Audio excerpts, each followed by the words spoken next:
Ang mga residente ng isang bayan sa tabing dagat ng Mexico ay nagbabahagi ng karanasan ng pang-aakit at pagnanasa sa 8 kabanata na ang bawat isa ay nagsasaad ng kwento tungkol sa partikular na pagsasama sa kama.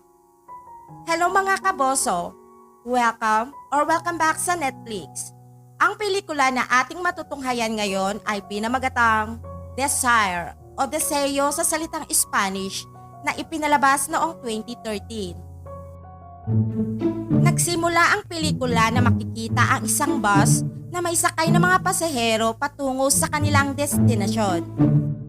Isang babae naman na makikitang hinahabol ng mga manyakol kaya bumaba ang isang marino upang tulungan ito. Ngunit nagawa ng babaeng futa na si Leo Keja na ipagtanggol ang kanyang sarili.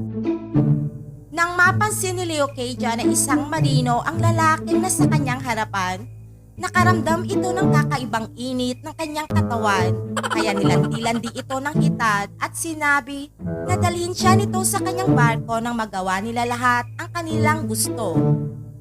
Akala ng marino na may sayad si Leo Keja at tangka na sana nitong umalis nang sabihan siya ng dalaga na mga ilang pangaharot na mga salita. Kaya itong si Kupal ay bumigay na din at sinimulang habulin ang futang si Leo Keja hanggang sa makarating sila sa abandonadong gusali at doon nito sinut ang kanyang nota sa mabasang kuweba. Sa kabilang banda naman ay makikita ang isang kasambahay na nagngangalang Mary na sobra ang pagkahumaling sa kanyang among lalaki. Isang araw, binisita ito ng marino. Lumalabas palang magkapatid sa ina ang dalawa. Ibinigay ng marino ang isang envelope upang ipaabot sa kanilang ina at dahil 3 taon itong hindi nakita ni Mary ay hinabol niya ito upang makausap. Nagyosi sila sa isang park habang nasa duyan at nang mapansin ni Marino na lumaking maganda ang kanyang kapatid ay naakit ito sa dalaga at sinimulang harutin si Mary. Pinigilan ng dalaga ang kanyang kuya, ngunit hindi ito nagpapigil. Sa simula ay tumanggi pa si Mary, ngunit kalaunan ay bumigay din at nag-enjoy sa kanilang ginawa. Matapos ng kanilang ginawa ay nakaramdam ng konsensya itong si Mary at sinabi sa kanyang kuya na nakakahiya ang kanilang ginawa kapag nalaman ng iba. Ngunit para sa marino ay wala itong pakialam at nagsimula na namang makipagharutan sa pangalawang pagkakataon. Isang araw, makikita ang amo ni Mary na si Eljoven na sinusundan ng isang babaeng tinatawag na La Señora. Sinusundan niya ito kahit saan ito magpunta at matapos noon ay umuwi na ito sa kanyang tahanan at naligo. Habang naglilinis naman si Mary ay nakakita siya ng larawan ng kanyang amo kasama ng isang babae. Kinuha niya ito at ibinulsa. Matapos maligo ay naghihintay na si Eljoven ng kanyang gatas na maiinom. Ngunit hindi nito mahagilap si Mary sa kanyang bahay. Kaya nagpasya na lamang itong kumuha ng gatas sa kusina. Pagbaba niya ng hagdan ay nakita niya ang kanyang lola na abala sa paghahanda ng party na magaganap kinahaponan kasama ng lahat ng kanyang kasambahay.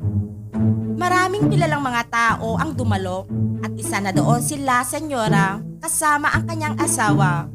Abala din si Eljoven sa pangunguha ng litrato ng babae sa kanyang cellphone. Isang araw, nang dadalhan na ni Mary ang kanyang among lalaki ng juice sa kanyang silid.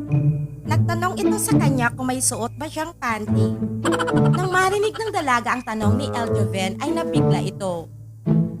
Ayon sa among lalaki ay alam niyang pasikreto siyang sinusubaybayan ni Mary at may nais siyang ipakita sa dalaga.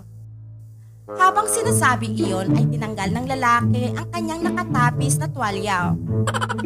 Nakamulagat lamang si Mary habang nakatingin sa nota ni Eljoven at matapos nun ay gumawa ng milagro ang dalawa.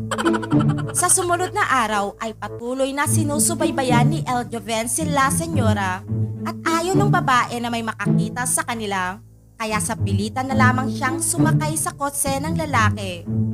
Dinala ni Eljoven si La Señora sa kanyang lumang mansion kung saan sila nag-inuman. Tinanong nito ang lalaki kung bakit siya nito palaging sinusundan na sinagot naman nito na mahal siya nito mula noong siya ay 9 na taong gulang pa lamang. Tinawanan lamang ito ni La Senyora. Ayon naman sa lalaki ay alam niyang hindi ito masaya sa kanyang asawang si Marido at hinamon pa nito ang babae na ipakita ang kanyang kalakasan hanggang sa pumasok ang nota nito sa kuweba. Gabi na nang makauwi ng bahay si La Senyora at kinausap siya ng asawa nito kung bakit hindi makita ang kanyang GPS kung saan ito naroon. Nagdahilan na lamang ang babae na lobat ang kanyang cellphone at matapos nun ay tinira din siya ng asawa nito. Kinabukasan ay sinundo ni Marido ang kapatid ni Mary na si Muchacha sa kanyang paaralan. Ang dalaga ay nagtatrabaho ng part-time sa isa sa restaurant ni Marido kaya dahil doon ay nagkaroon ng lihim na ugnayan ng dalawa. Sumakay ito sa kotse ni Marido at dinala sa kanyang bagong bukas na restaurant kung saan may pribadong silid at nagpalipas ng oras na magkasama. Nang paalis na si Muchacha ay binigyan pa ito ng pera ni Marido at ipinakilala sa isang aktres na nangangailangan ng kanyang personal na alalay. Isinama ng aktres si Muchacha sa kanyang tahanan at magmula noon ay nagbago na ito at naging mariwasa ang buhay ng dalaga. Isang gabi, isinama ng aktres si Muchacha sa isang club kung saan lahat ay nagiinom sa isang sulok. Nakarami din ng tagay ang dalaga at nagsimulang magsuka, kaya iniiwi na lamang ito ng aktres. Lumalabas na ang aktres pala ay isang tibo, kaya gumawa ng paraan si Marido na matikman ito ng tibo.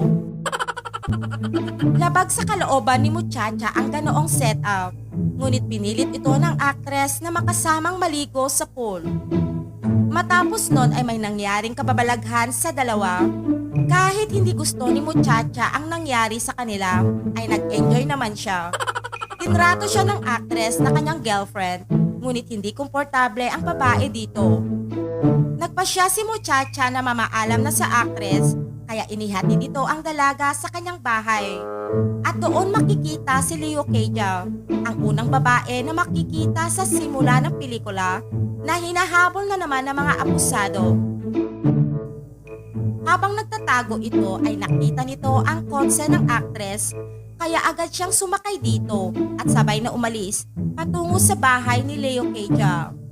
Sa sumunod na eksena ay makikita na ang dalawa ay nagkaroon ng kiskisan. Habang natutulog si Leo Keja ay inilagay ng aktres ang pera sa harapan nito. Ngunit nagising ito at ibinalik ang pera sa aktres. Ayon kay Leo Keja ay nasarapan naman siya sa ginawa nila kagabi at siya dapat na magbibigay ng pera dito. Ngunit wala naman siyang kahit 5 duling na dala. Nais ng aktres na isama ito sa kanyang bahay.